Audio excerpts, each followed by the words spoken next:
دانشجویان عزیز، امروز همراه شما ما از فن حقوق تامینات اجتماعی درس می‌گذاریم.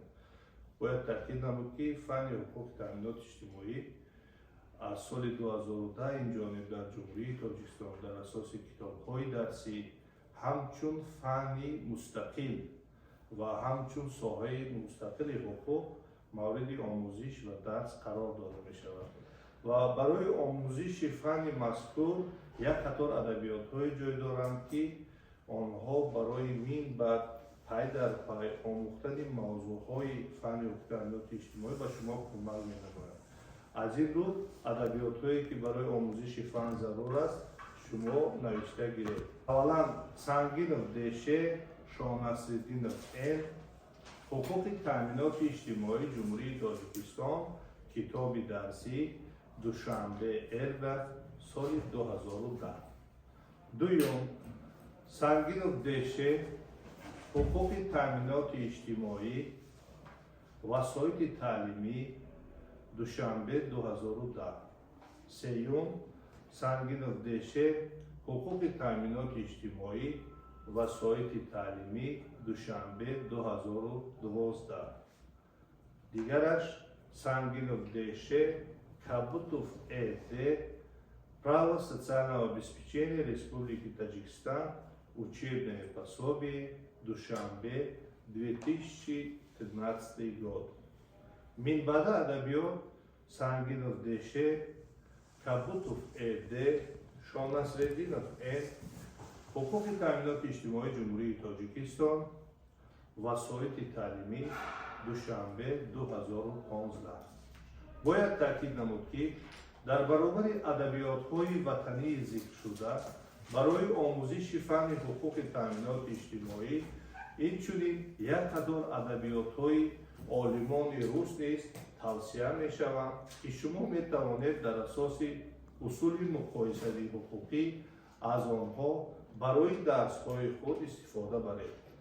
ба зумраи ин адабиётҳо дохил мешаванд китоби Мачунская, Горбачёва «Право социального обеспечения. Учебное пособие для вузов.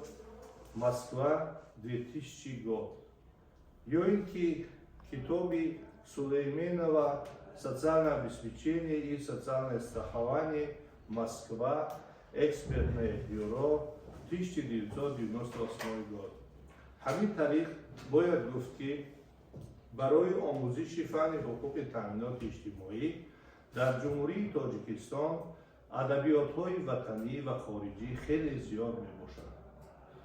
имрӯз мавзӯи аввалини дарсии мо аз фанни ҳуқуқи таъминоти иҷтимоӣ аст. мавзӯи имрӯза мавзӯи рақами 1 мафҳуми таъминоти иҷтимоӣ аст. мавзӯи мазкур аз ду савол иборат мебошад. саволи аввал мафҳум ва намудҳои таъминоти иҷтимоӣ. саволи дуюм шаклҳои ташкили ҳуқуқии таъминоти иҷтимоӣ. саволи якуми мо мафҳум ва намудҳои таъминоти иҷтимоӣ аст. бояд таъкид намуд ки дар ҳаёти ҳаррӯзаи инсон ё дар маҷмӯъ дар тӯли ҳаёт ҳар як инсон ба ҳолатҳое рӯбарӯ мегардад ки бартараф кардани онҳо аз ҷониби худи ӯ ғайриимкон аст. ва аз ин рӯ дар ҳолатҳои рӯбарӯшуда ӯ музди меҳнати худро аз даст медиҳад, даромади худро аз даст медиҳад, чунки дар ин ҳолатҳо ӯ бемор мегардад, пиронсол мешавад, маъюб мегардад ё ин ки маҳрум аз саробон мешавад. ин ҳолатҳоро дар ҳуқуқи таъминоти иҷтимоӣ ҳолатҳои объективӣ ё рӯзмарраи инсон меноманд ки ба иродаи ӯ вобаста нест. пас дар ин ҳолат нафаре ё шахсе зарур аст ки барои инсон кӯмак намояд. ва дар муносибатҳои ҳуқуқи таъминоти иҷтимоӣ аз сабабе ки дастгири асосӣ дар ҳолатҳои зикршуда давлат мебошад, дар ин муносибатҳо давлат ворид мегардад. яъне давлат кӯшиш менамояд ки در بیماری، در حالت بیماری، پیرانسالی، معیوبی، محروم شدن از سرابان، بیکاری و غیره در پهلو و بحر کمکی همون نفر ایستاده باشد. دایر به مضمون و مفهوم تامینات اجتماعی در علم حقوق، علم اقتصاد اساساً دو کنسپسیا جای دارند. این کنسپسیا ها کنسپسیا اقتصادی و حقوقی نامیده می شوند. مثلا جانبداران کنسپسیا اقتصادی تامینات اجتماعی را تمام نمودهای مدد به اعضایان جمعیت از حساب بنیادهای استعماری جمعیتی بها می‌دهند و میگویند که همه واسطه ها در این موردها برای انسان باید رایگان باشند، از جمله معلومات میانه مخصوص، عالی، پیشنهاد رایگان منزل، خدمترسانی های مؤسسه های ورزشی، فرهنگی، مدد و طبابت طبی، این چنین نمودهای گوناگون امتیاز برای تامینات اجتماعی انسان باید روانه شود و همین کنسپت اقتصادی نیز طرفداران خود را دارد. مثلا حبیبی یکی از عالمان اقتصادی است که همین اندیشه را پیشنهاد میکند و در برابر کنسپت مذکور کنسپت حقوقی جای دارد که نسبت به کنسپت اقتصادی محدودتر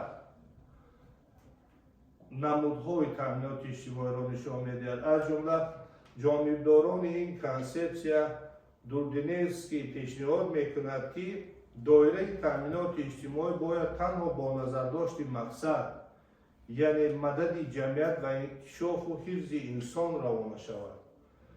دیگران باشد میگویند در ابتدا محک اساسی تامینات اجتماعی باید اعضایان جمعیت را فرا گیرد که آنها با حالتهای اجتماعی روبرو شدند و در مجموع هم طرفداران کنسپت اقتصادی و هم طرفداران کنسپت حقوقی با آن عقیده‌اند که تامینات اجتماعی تنها با آن نفران روانه شود که آنها واقعا احتیاجمند هستند، با حالتهای حادثه های ابیکتیوی روبرو گردیدند و از این رو بعضی علمان اندیشه می نمایند که گوناگون عقیدگی، گوناگون فهمی تامینات اجتماعی برای انسان شاید ضرر بیارد، چون که بعضی ها میگویند خدمترسانی طبی حتما باید که رایگان باشد، بعضی ها دیگر میگویند خدمترسانی طبی باید در اساس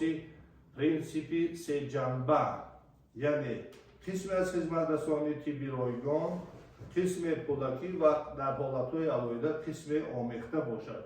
حصه معین از جانب بیمار پرداخت کرده شود، حصه معین را دولت مبلغ گذاری کند و در مجموع اگر امروز گیریم با نظر داشتی اندیشه های عالمان هم اقتصاد و هم حقوق، ما هم چون حقوق شناس گفته می توانیم که امروز قانونگذاری معین کرده است که تامینات اجتماعی به کی روانه شده است و در خود کنسه کشور پیشبینی شدن حقوق به تامینات اجتماعی، نشان دادن حالتهای بیماری، محروم شدن از سرابان، گم کردن قابلیت مهنتی، بیکاری و غیره دلیل آن است که جمهوری تاجیکستان همچون دولت اجتماعی عهدهداری به ذمه گرفته است که شرایط زندگی ارزنده و انکشاف آزادانه را به همه تامین نماید، از جمله نفرانی که به همین حالتهای ابیکتیوی روبرو می شوند و دچار گردیدند.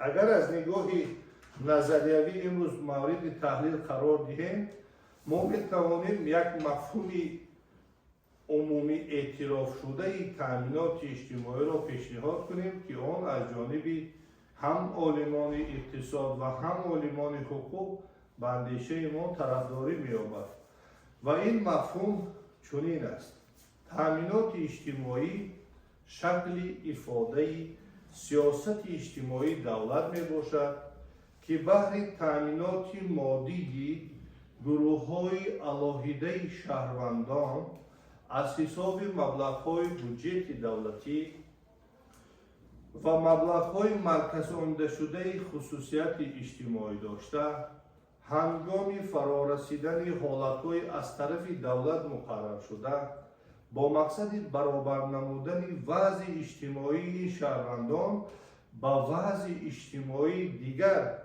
اعضایان جامعه نگرانده شده است. یعنی در مفهومی که امروز پیشنهاد می‌گردد یک قطار خصوصیت‌ها رو ما دیده می‌توانیم. یکم، با وجود آمدن حالت‌های ابیکتیوی که باعث کارکرد مکانیزم مخصوص حفظ اجتماعی می‌گردند که جهت تامین نمودن و یا دستگیری سطح معین روزگذرانی روانه گردیدند. یعنی تا آن حالت به وجود نبیاید تأمینات اجتماعی نسبت شهروند علیحده روانه نمی‌گردد. اگر شخص بیمار نشود، قابلیت مهنتی خود را از دست ندهد، پیرانسال نگردد، سرابان خود را از دست ندهد، دولت برای تأمینات او مبلغ گذاری نمی‌کند. یعنی اساس با وجود آمدن مناسبت‌های حقوقی در دایره تأمینات اجتماعی با وجود آمدن حالت‌های مشخص حیاتی یا ابیکتیوی است که چنانه که پیشتر گفتیم با آنها بیماری، گم کردن قابلیت مهنتی، پیرانسالی، محروم شدن از سرابان و غیرها داخل می شوند. دوم، تأمینات اجتماعی از حساب سرچشمه‌های مخصوص که به حیث منبع آن برآمد می‌کند تأمین کرده می شود.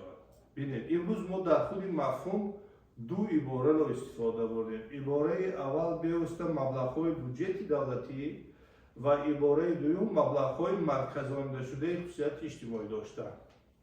در بین عالمان بحث جای دارد. عالمان میگویند که تنها مبلغ‌هایی که یکی از گروه عالمان میگویند تنها مبلغ‌های با این گروه اجتماعی روانه کرده می شود که آنها از حساب بودجه‌های محلی و بودجه‌های جمهوری روانه شدند.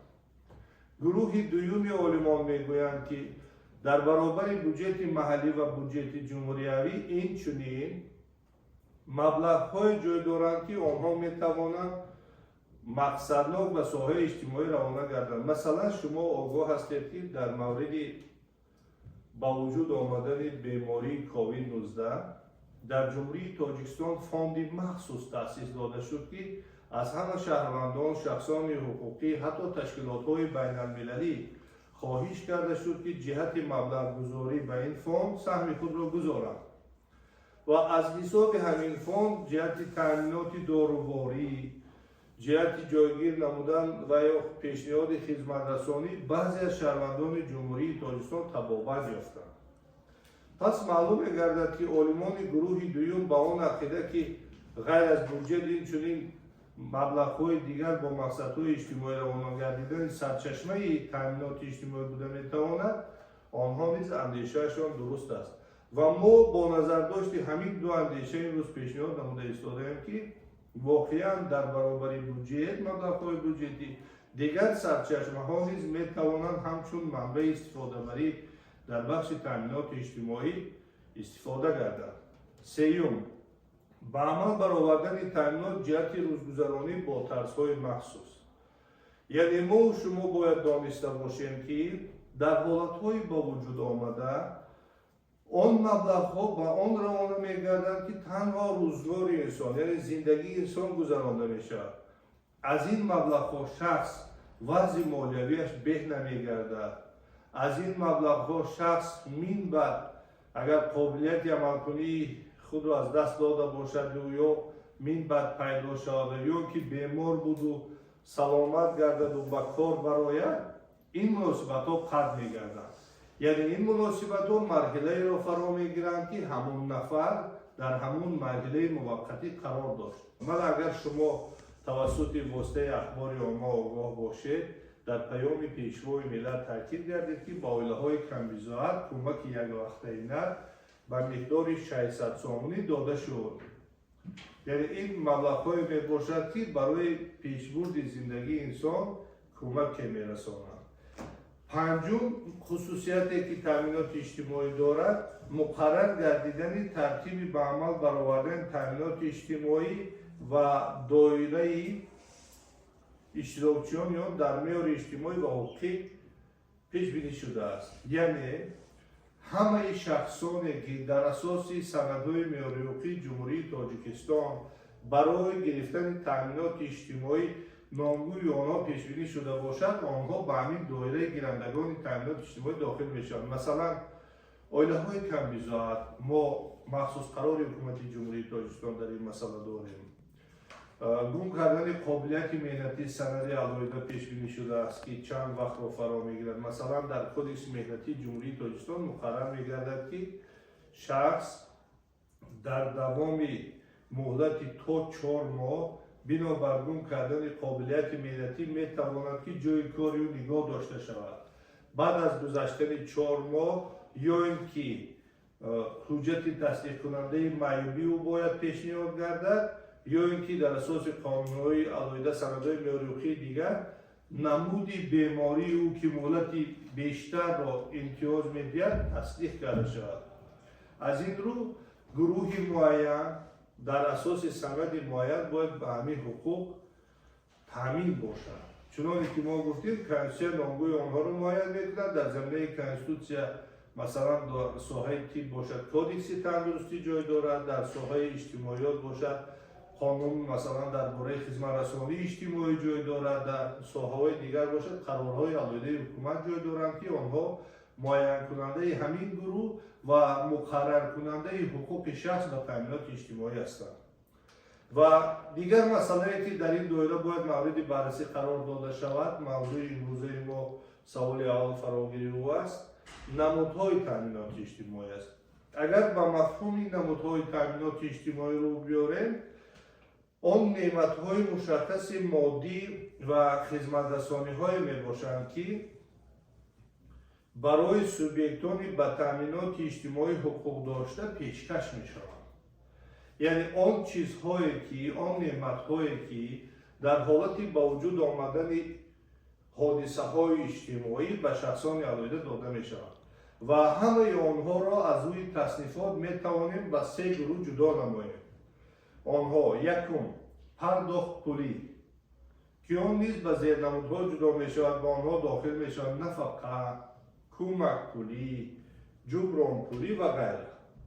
دوم خدمت رسانی ها، خدمت رسانی های طبی، حقوقی، تندرستی، تعلیمی و غیره. سوم امتیاز ها، کم کردن مبلغ و یا آزاد نمودن از پرداخت حق خدمت رسانی تلفن، کمونالی، واسطه نقلیات، گاز و غیره. یعنی امروز در دایره تامینات اجتماعی نمودهای علایده تامینات اجتماعی مقرر شده است. هر یکی آن را میتوانیم در علایدگی بررسی کنیم. ببینید تامینات اجتماعی به شخصان پیرانسال، نفرانی که به نفقه رسیدند. موافق قانونگذاری عمل کننده جمهوری تاجیکستان سن عمومی نفقه است و سن مخصوص که با نظر داشت سابقه کاری، خصوصیت کار و دوامناکی فعالیت مهنتی انسان تعیین کرده می شود. اگر امروز به قانونگذاری نظر افکنیم، نفقه عمومی که جای دارد برای مردها از سن 63، برای زنها از سن 58 مقرر کرده می شود و هر کسی که به همین سن و سال رسید و مردها 25 سال سابقه کاری، زنها 20 سال سابقه کاری داشته باشند، حقوق دارند، عریضه پیشنهاد کنند به نفقه برایند و همون نفقه پولی که میگیرند در شکل پرداخت پولی تامینات اجتماعی با آنها تامین کرده میشه. مسئله دوم خدمت رسانی ها. شما میدانید که امروز در جمهوری تاجیکستان بعضی زیر نمود خدمت رسانی هایی است که آنها تا 100% یا 50% برای کاتگوری علایده شهروندان پیش بینی شدند. مثلا برای معیوبان خدمت رسانی 100% نقلیاتی جای دارد. معیوبان نفقه خوران کارت‌های مخصوص دارند که در واسطه نقلیات عمومی آنها رایگان میتوانند سوار شوند و از این خدمت رسانی استفاده برند. یا که خدمت رسانی هایی که با عائله های کم بضاعت داده می شود برای پرداخت قوه برق مقدار معینی کیلووات پیش بینی شده است که مبلغ آن به oile کمبیزاد داده میشد و آنها در همون مدت معین این مبلغ رو برای خدمت رسانی قوه برق صرف می نماید. یا اینکه سیوم امتیازها که امروز ما گفتیم امتیازها برای آزاد نمودن شهروندان روانه شدن، مثلا کارمندان مقامات حفظ حقوق با پیشنهاد معلوماتنامه 50% از خدمت رسانی های کمونالی آزاد کرده می شود و همین گونه امتیازات با کاتگوری دیگری شهروندان نیز روانه شده است که اصلا آنها فراگیری کارمندان مقامات حفظ حقوق می باشند. یعنی از این برمیاد که تامینات اجتماعی دارای نمودهای معین است و اون نمودها به زیر نمودها تقسیم میشن که مقررات خاصه خود را دارند. و قسمت سیوم همین موضوع که همین سوالی که ما بررسی میکنیم طرزهای پیشنهاد تامینات اجتماعی است و امروز در اساس قانونگذاری 3 طرز مکمل پیشنهاد تامینات اجتماعی را واخوردن ممکن است. اولا استفاده بری رایگان از واسطه نقلیات، خدمت رسانی طبی و غیره. دوم کم کردن حق پرداخت قوه برق و یا گاز به اندازه مقرر کرده قانون. و سوم با پول و به بازگشت خریداری نمودن واسطه مخصوص نقلیات برای معیوبان.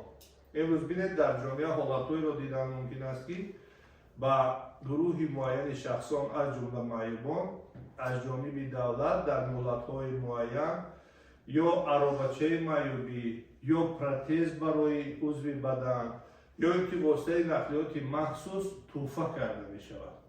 در حقوق تامینات اجتماعی هست عباره تامینات اجتماعی و هست عباره خیریه که در مجموع اگر تحلیل کنیم مقصد هر دوی آنها دستگیری نمودن عائله های آسیب پذیر و حادثه های اجتماعی روبرو گردیده می باشد.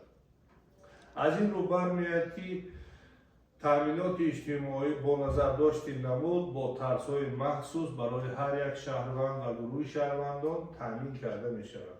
مسئله دیگری که جای دارد ماهیت نظام خود تامینات اجتماعی، یعنی تامینات اجتماعی برای اجرایش کدام فونکسیه ها روانه شده است، سبب و مقصد و وظیفه های تامینات اجتماعی در چی ifade می آمد و با نظر داشت تحلیل همین مسئله عالمان یک قطار فونکسیه ها را پیش بینی میکنند. یکم فونکسیه اقتصادی تامینات اجتماعی. فونکسیه اقتصادی تامینات اجتماعی اصلا به جبران روانه شده است. جبران معاش، تامینات پولی و دیگر درآمد هنگام تیرانسالی، بیماری، محروم شدن از سرابان، کارناشایان گردیدن، فرار رسیدن حالت معین حیاتی، اینچنین رساندن کمک حد اقل پولی یا مالی به شهروندان کمبیزاد. یعنی تامینات اجتماعی توسط فونکسیه اقتصادی خود مبلغ‌هایی که انسان در همین حالت‌ها از دست داده است آن را جبران می‌کند. مثلا شخص بیمار شد، قابلیت مهنتی خود را موقتا از دست داد، در دوام یک وقتی معین به کار نرفت، کدیکس ملتی جمهوری تاجیکستان میگه در حالت بیماری وی باید که ورقه کارناشایانی خود را پیش بینی کند. در این حالت از حساب سقوط اجتماعی او مبلغ برای اگر فعالیت مهنتی هم نداشته باشد برای روزگذرانیش میگیرد.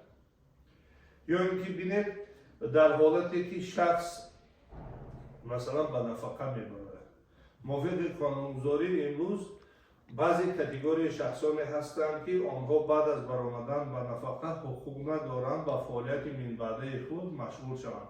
این استثناء به فعالیت علمی و آموزگاری روانه شده است. مثلا آموزگار میتواند که قابلیت مهنتی داشته باشد، بعد از برآمدن نفقه نیز در برابر گرفتن نفقه باز و فعالیت مهنتی و آموزگاری یعنی دستی مشغول شود. لیکن ساختارهای مقامات حفظ وقتی که به نفقه میبرند این بعد او کار دیگر قبول کرده نمیشه و همین نفقه سرچشمه روزگذرانی همون نفر میگردد. پس فونکسیه اقتصادی با اون روانه شده است که شخص در مهلت معین از حساب مبلغ‌هایی که دولت به او میدهد توسط طرزهای گوناگون زندگی خود را پیش برد. دوم فونکسیه که امروز جای دارد فونکسیه سیاسی تامینات اجتماعی. تامینات اعتدال در جمعیت با مقصد مساعدت جهت برطرف نمایی فرقیت طبقه اجتماعی است. آنها از حساب دولت تامینات گیرند و به هیچ چیز احتیاج نداشته باشند.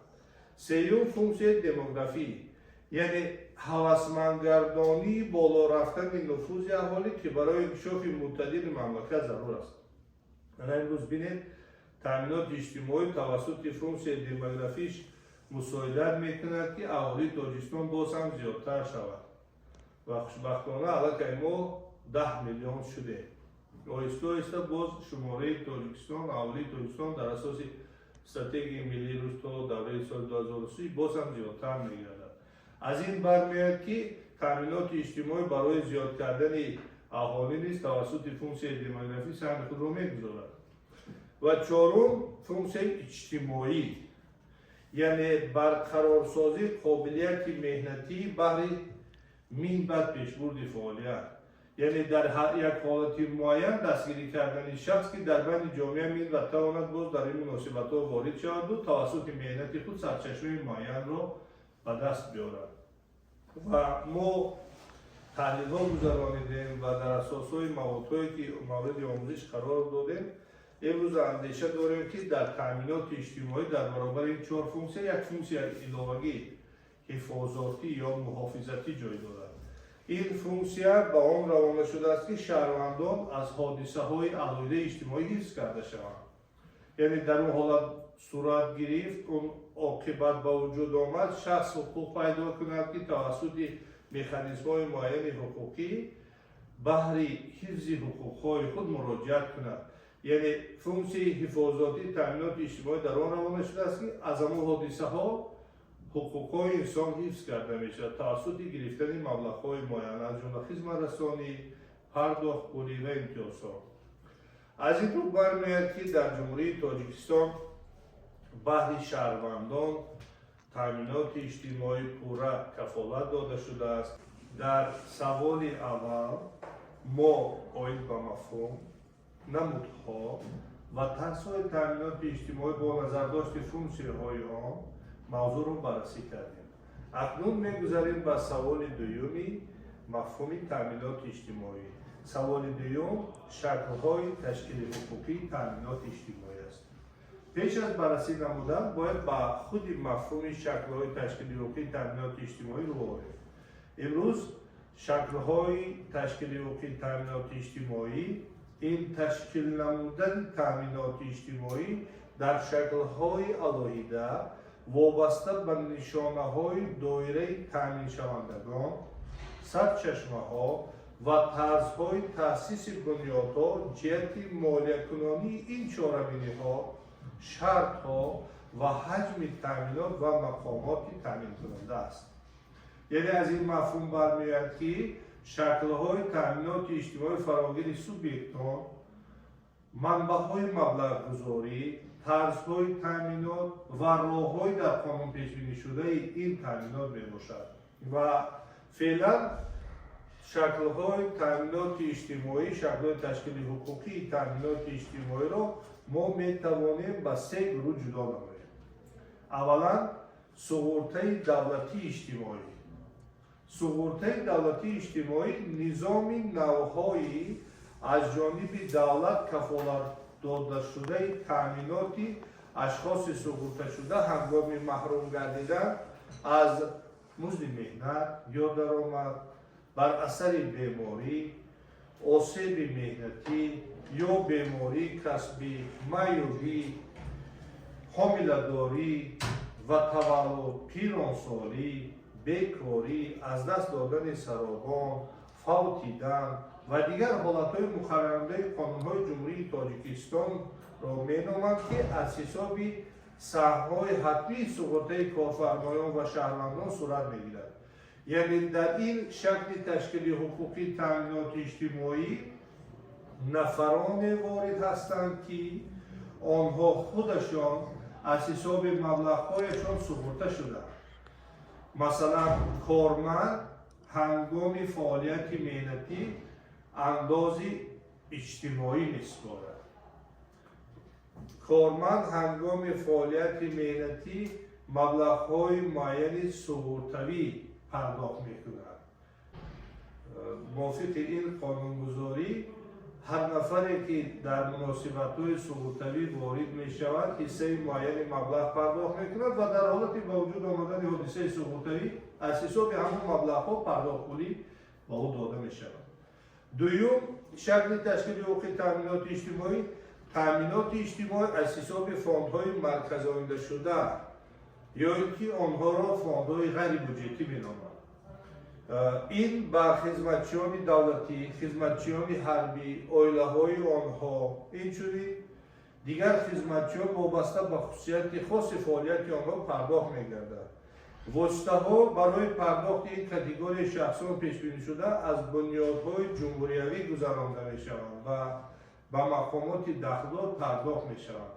яъне имрӯз кормандони мақомоти ҳифзи ҳуқуқ бевосита фондҳои махсуси худро доранд ки дар ҳолати рӯбарӯ шудан ба ҳолатҳои иҷтимоӣ ин маблағҳо ба онҳо аз ҳисоби ин фондҳо дода мешавад.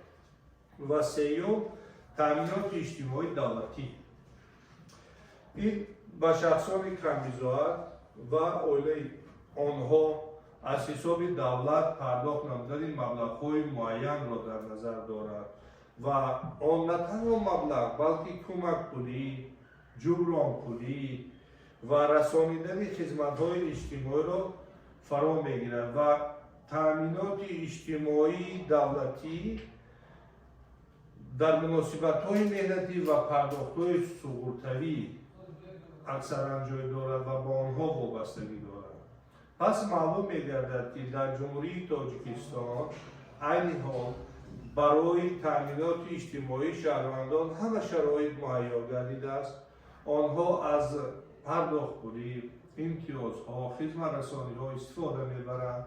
дар ҳолати ба вуҷуд омадани ҳодисаи иҷтимоӣ, чуноне ки пештар таъкид намудем, беморӣ, осеби меҳнатӣ ё бемории касбӣ, маъюбӣ, ҳомиладорӣ ва таваллуд, пиронсолӣ, бекорӣ, аз даст додани саробон, фавтидан ва дигар ҳолатҳое ки қонунзорӣ муқаррар намудааст, онҳо аз ҷониби давлат тавассути бюҷети ҷумҳуриявию маҳаллӣ, тавассути фондҳои махсус гардондашуда ба таъминоти иҷтимоӣ кафолат гирифтаанд ва ба онҳо расонида мешавад. мавзӯе ки мо мавриди баррасӣ қарор додем мафҳуми таъминоти иҷтимоӣ буд. ин мавзӯъ аз ду савол мафҳум ва намудҳои таъминоти иҷтимоӣ ва шаклҳои ташкилии ҳуқуқи таъминоти иҷтимоӣ иборат буд ки ба шумо пешниҳод намудем.